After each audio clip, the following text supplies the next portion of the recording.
Hello guys, I am Chandni. Welcome to my channel creative thinkable. So guys, आज मैं आपको 15 most important GK questions for SSC, CGL, CHSL, MTS and all competitive exams के लिए बताऊंगी।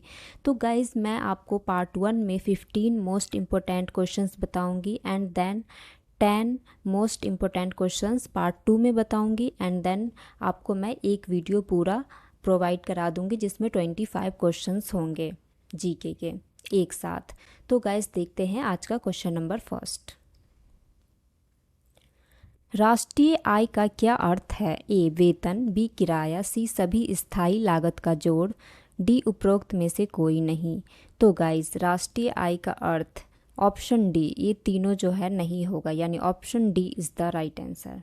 Question number second, आर्थिक शब्दों में राष्ट्रीय विकास है? ए सबके लिए समान अवसर, बी सभी नागरिकों के लिए रोजगार, सी सभी वर्गों का विकास, डी संसाधनों का समान रूप से सहभाजन।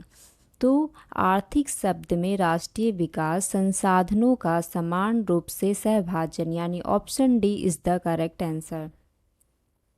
एंड ये एसएससी एमटीएस 19 सितंबर 2017 को सेकंड शिफ्ट में पूछा गया क्वेश्चन है।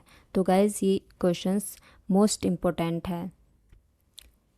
एंड क्वेश्चन नंबर थर्ड, नागरिक कौन से मौलिक अधिकार का सहारा लेकर अदालत जा सकता है जब उसे लगता है कि राज्य द्वारा उसके किसी मौलिक अधिकार का उल्लंघन किया जा रहा है? ए समानता का अधिकार, बी स्वतंत्रता का अधिकार, सी शोषण के विरुद्ध अधिकार, डी संवैधानिक उपचार का अधिकार। तो यहाँ पे इसका जो करेक्ट आंसर हो जाएगा वो हो जाएगा संवैधानिक उपचार का अधिकार, जो कि एसएससी एमटीएस 19 सितंबर 2017 सेकंड शिफ्ट में पूछा गया है। तो इसका जो राइट आंसर हो जाएगा option D is the right answer. Question number 4, भारतीय संविधान के किस खंड को आमतौर पर उसकी अंतरात्मा भी कहा जाता है? ए मौलिक कर्तव्य, बी मौलिक अधिकार, सी राज्य के नीति निर्देशक तत्व, डी उपरोक्त में से कोई नहीं। तो इसका जो राइट आंसर हो जाएगा वो हो जाएगा मौलिक अधिकार, यानी भारतीय संविधान के किस खंड में, यानी मौलिक अधिकार के खंड को आमतौर पर उसकी अंतरात्मा भी कहा जाता है। तो option B is the right answer.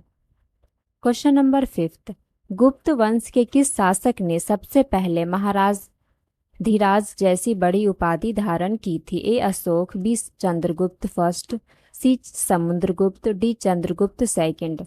तो गुप्त वंश के चंद्रगुप्त प्रथम शासक ने सबसे पहले महाराज धीराज जैसी बड़ी उपाधि धारण की थी। ये भी एसएससी एमटीएस 19 सितंबर 2017 के सेकंड शिफ्ट में पूछा गया है। तो option B Chandragupta first is the right answer. Question number 6, 1761 की पानीपत की तीसरी लड़ाई में कौन पराजित हुए थे? ए मुगल, बी मराठा, सी हैदराबाद के निज़ाम, डी फ्रेंच। तो 1761 के पानीपत की तीसरी लड़ाई में मराठा पराजित हुए थे। तो option B is the right answer.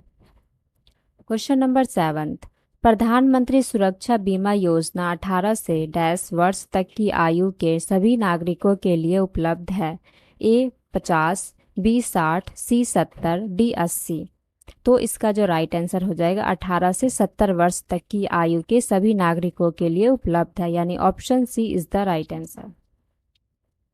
Question number 8, हवाई जहाज का आविष्कार किसने किया? A Mendeleev, B Oswald Mosley, C J Thomson, D Wright बंधु। तो हवाई जहाज का आविष्कार राइट बंधु ने किया, यानी कि एसएससी एमटीएस 19 सितंबर 2017 को सेकंड शिफ्ट में ये क्वेश्चन पूछा गया था, यानी ऑप्शन डी राइट बंधु is the right answer. Question number 9, Sunil Chhetri किस खेल से संबंधित है? ए फुटबॉल, बी भाला फेंक, सी गोला फेंक, डी एथलेटिक्स। तो सुनील छेत्री फुटबॉल से संबंधित है, यानी option A is the right answer.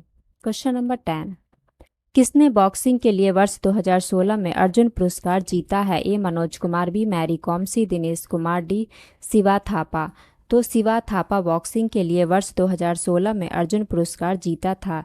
ये एसएससी एमटीएस 19 सितंबर 2017 को सेकंड शिफ्ट में पूछा गया था। तो option D Shiva Thapa is the right answer. Question number 11, flood of fire नामक पुस्तक के लेखक लेखिका कौन है? ए नैना लाल किदवई, बी सागर बाहेती, सी सुदर्शन पटनायक, डी अमिताभ घोष।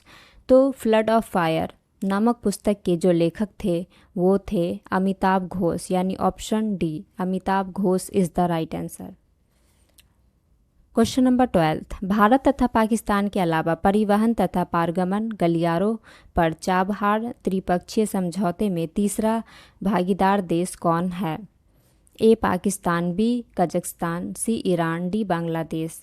तो इसका राइट आंसर हो जाएगा ईरान, यानी भारत तथा पाकिस्तान के अलावा ईरान परिवहन तथा पारगमन गलियारों